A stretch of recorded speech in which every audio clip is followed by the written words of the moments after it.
ان کے لب رنگی کی نچھاور تھی کہ جس نے قیامت کے بارے میں ایک سوال ہے کہ جو لوگ کہا جاتا ہے کہ قیامت میں جب لوگ آئیں گے تو وہ ننگے اٹھائے جائیں گے، بغیر کپڑوں کے برہنہ اٹھائے جائیں گے، تو کیا ایک دوسرے سے شرم نہیں آئے گی؟ اس وقت کس طریقے سے لوگ بے لباس ہوں گے؟ تو کیا سبھی بے لباس ہوں گے؟ تو کافی لوگوں کے ذہن میں یہ جو ہے نا بات آتی ہے خیال کہ جس طرح حضور نے فرمایا کہ لوگ بغیر کپڑوں کے اور بغیر ختنہ کیے اٹھائے جائیں گے، تو یہ خیال آتا ہے کہ بغیر کپڑوں کے اٹھائے جائیں گے تو اس وقت کیا لوگوں کو ایک دوسرے سے شرم محسوس نہیں ہوگی؟ سب کے سامنے لوگ بے لباس ہوں گے۔ اور دوسرا یہ کہ ایک اعتراض اہل حدیث، نام نہاد اہل حدیث کی طرف سے کیا جاتا ہے کہ جیسا کہ کہتے ہیں کہ غوث کا دامن نہیں چھوڑیں گے، یا کسی ولی کے بارے میں کہا جاتا ہے کہ وہاں دامن ہوگا ہی نہیں، جب سب وہاں پہ بغیر کپڑوں کے ہوں گے تو دامن کس طرح نہیں چھوڑیں گے؟ تو یہ دونوں باتیں اصل میں جس طریقے کے خیالات یہ آپ کے ذہن میں آتے ہیں، ایسے خیالات جب حضور پاک نے بتایا کہ لوگ بے ختنہ اور بے لباس اٹھائے جائیں گے، تب بھی صحابہ اور دیگر صحابیات کے ذہن میں بھی یہی سوال آیا کہ ایسا معاملہ ہوا کہ ہوگا تو کیا ہوگا؟ انہوں نے بھی یہ سوال حضور پاک سے پوچھا۔ تو اصل یہ ہے جو حدیث پاک کا مفہوم ہے، یعنی جیسا اس بارے میں حدیث میں ان سب کا خلاصہ جو ہے نا وہ بیان کرتا ہوں کہ حضرت عائشہ رضی اللہ تعالیٰ عنہ سے روایت ہے، انہوں نے بھی حضور پاک نے جب یہ فرمایا کہ اس طریقے کا معاملہ ہوگا تو انہوں نے بھی یہی اعتراض کیا، یعنی تھوڑا اچنبھے کے ساتھ پوچھا کہ کیا لوگ ایک دوسرے کو دیکھیں گے؟ یعنی کہ جب ایسے اٹھائے جائیں گے تو کیا وہ ایک دوسرے کو دیکھ بھی رہے ہوں گے بے لباس؟ تو حضور پاک نے فرمایا کہ لوگ مصروف ہوں گے، یعنی مصروف ہوں گے، اپنے نامہ اعمال میں مصروف ہوں گے۔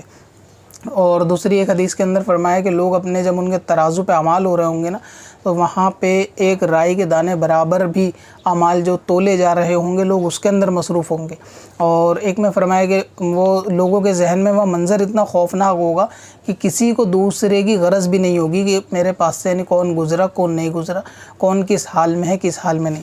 تو کہنے کا مطلب یہ ہے کہ ان حدیثوں کا کہ وہاں جب یہ لوگ بے لباس اٹھائے جائیں گے نا تو وہاں پر ایک ایسا خوف طاری ہوگا لوگوں کو، حشر میں ایسا عالم ہوگا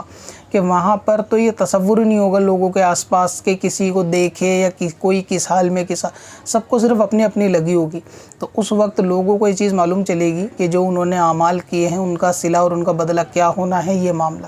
دوسرا یہ کہ جو یہ بے لباس اٹھائے جانے والا معاملہ ہے نا، یہ قبر سے اٹھائے جانے والا معاملہ ہے اور میدان تک جانے والا معاملہ، یعنی اس دوران لوگ بے لباس ہوں گے کہ جب قبر سے اٹھائے جائیں گے اور میدان محشر میں پہنچیں گے، پھر وہاں ان کو جو ہے نا لباس پہنا دیا جائے گا، پھر اسی حال میں ان کے جو ہے نا سوال جواب ہوں گے۔ تو یہ بے لباس والا معاملہ قبر سے اٹھائے جانے سے لے کر جو ہے حشر کے میدان تک ہے۔ تو اس لیے جو کہا جاتا ہے کہ غوث کا دامن نہیں چھوڑیں گے، یہ دامن پھر وہاں قیامت کے اندر حشر کے میدان میں ہوگا جہاں لوگوں کے پاس لباس ہوں گے۔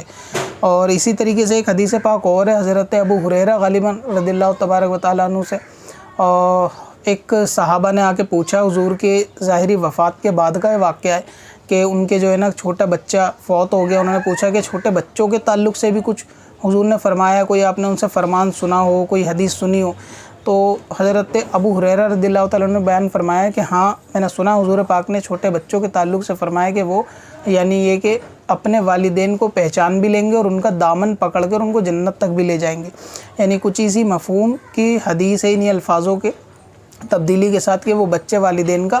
دامن یعنی اپنے والدین کا دامن پکڑ لیں گے اپنے والد کا، اور اس کو پہچان بھی لیں گے اور ان کی بخشش چاہیں گے۔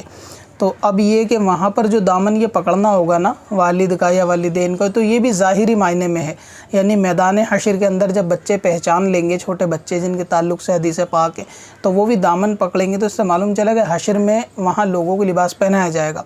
پھر کچھ اس طریقے کی آپ نے حدیثیں بھی سنی ہوں گی کہ جو اللہ تبارک و تعالیٰ کے لیے یہاں پر یعنی دنیا کے اندر اچھا لباس،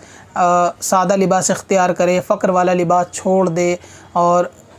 تکبر والا لباس چھوڑ دے، سادہ لباس اختیار کرے، تو اللہ تبارک و تعالیٰ قیامت میں اس کو کرامت کا لباس پہنائے گا یا عزت دار لباس پہنائے گا۔ تو یہ جو مفہوم کی حدیثیں ہیں تو وہاں ان کا مطلب بھی میدان محشر سے ان کا جو ہے نا وہ تعلق ہے۔ دوسری بات یہ کہ لوگوں کے اندر اس چیز کا کہ آپس میں بے لباس ہوں گے، تو وہاں لوگوں کے ذہن میں اتنا